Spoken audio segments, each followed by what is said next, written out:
ओम श्री शक्ति नमः। ओम श्री शक्ति नमः। रुद्र संहिता द्वितीय छठे खंड।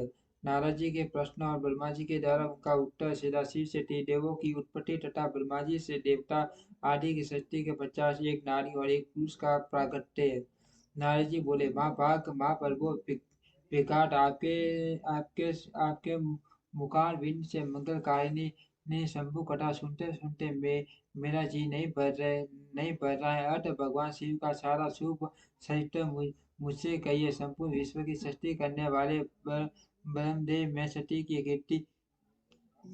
कीर्ति से युक्त शिव का दिव्य चरित्र सुनना चाहता हूँ।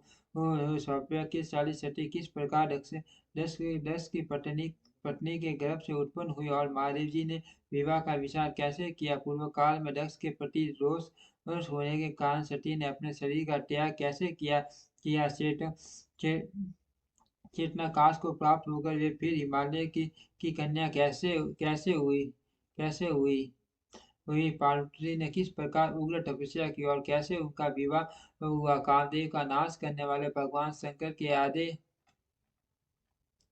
आधे शरीर में वे किस प्रकार स्थान पा सकी। माँ मते इन बातों को आप विस्तार पूर्वक कहिए। आपके सम्मान दूसरा संशय का निवारण करने वाला न होगा। ब्रह्मा जी ब्रह्मा जी ने कहा, मुने देवी देवी सती और पग शिव का शुभ यश यश परम पावन दिव्य तथा गोपनीय से भी ये भी अद गोपनीय तुम वह सब मुझसे सुनो। पूर्व काल में बाघ श्री निर्गुण निर्विकल्प कल्प निराकार शक्ति रहित चिन्मय छठ और असत से विलक्षण रूप स्वरूप में प्रतिष्ठित थे। फिर मेरे प्रभु सगुण और शक्तिमान होकर विशिष्ट रूप धारण स्थित हुए। उनके साथ भगवती उमा विराजमान विप्रवर वे भगवान शिव दिव्य आकृति से सुशोभित होते। उनके मन में कोई विकार नहीं था। वे अपने परार स्वरूप में प्रतिष्ठित थे। मुनिश्रेष्ठ उनके बाएं अंग से भगवान विष्णु, दाएं अंग से मैं ब्रह्मा और मध्य अंग से अटान रुद्र ने प्रकट हुए। मैं ब्रह्मा सृष्टि करता हुआ भगवान विष्णु जगत का पालन करने लगे और स्वयं रुद्र संकार का का कार्य संभाला। इस प्रकार भगवान सदाशिव स्वयं तीन तीन को धारण करके स्थित हुए।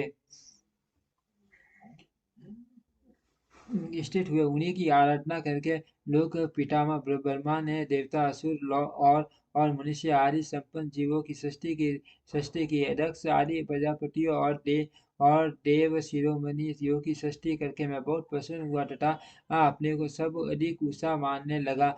मुने जब जब मारिच, अंजि, पुलस्त्य, अंगिरा, कस्तु, वशिष्ठ, नारद, दक्ष और भृगु इन महान प्रभावशाली मान पुत्रों को मैंने उत्पन्न किया, तब मेरे हृदय से अत्यंत मनोहर रूप वाली एक सुंदरी सुंदरी उत्पन्न हुई जिसका नाम संध्या था। वह दिन में सीन तपस्वी सती के सामने शिव का प्राकट्य जाती, परंतु साय काल में उसका रूप सौंदर्य खिल उठा।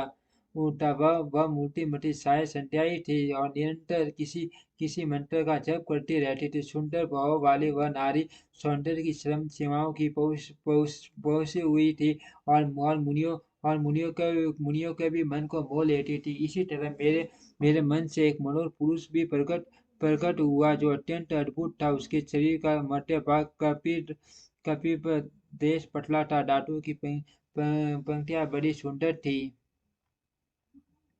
उनके अंगों से मठ वाले हाथी की सी गंध प्रकट होती थी। नेत्र प्रफुल्ल कमल के समान शोभा पाते थे और अंगों में केसर लगा था जिसकी सुगंध नासिका को तीव्र कर रही थी। उस पुरुष को देखकर दक्ष आदि मेरे सभी पुत्र अत्यंत उत्सुक हो उठे। उनके मन में विस्मय भर गया तथा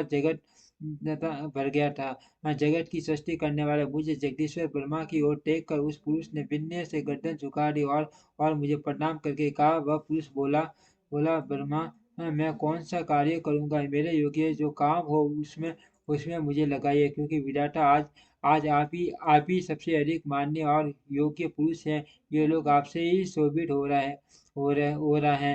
ब्रह्मा जी ने कहा, भद्र पुरुष, तुम अपने इसी स्वरूप से तथा फूल के बने हुए 5 बाणों से स्त्री और पुरुषों को मोहित करते करते हुए सृष्टि के सनातन कार्यों को चलाओ। और इस शाश्वत त्रिभुवन में ये देवता आदि कोई भी जीव तुम्हारा तिरस्कार करने में समर्थ नहीं होंगे। तुम छिपे छिपे रूप से प्राणियों के हृदय में प्रवेश करके सदा स्वयं उनके सुख का हेतु बनकर सृष्टि का सनातन कार्य चालू रखो। समस्त प्राणियों को जो मन है वह तुम्हारे पुष्प में बाण का सदा अनायास ही अद्भुत लक्ष्य लक्ष्य बन जाएगा और तुम निरंतर उन्हें मद मत किए रहोगे। यह मैंने तुम्हारा क्रम बताया जो सृष्टि का प्रवर्तक होगा। और तुम्हारे ठीक ठीक नाम क्या होंगे इस बात को मेरे मेरे ये पुत्र बताएंगे। सुरश्रेष्ठ ऐसा कहकर अपने पुत्रों के मुख की ओर दृष्टिपात करके मैं स्वयं वर के लिए अपने कमल कमल में आसन पर चुपचाप बैठ गया। ओम श्री शक्ति नमः। ओम श्री शक्ति नमः। ओम श्री शक्ति नमः। ओम श्री शक्ति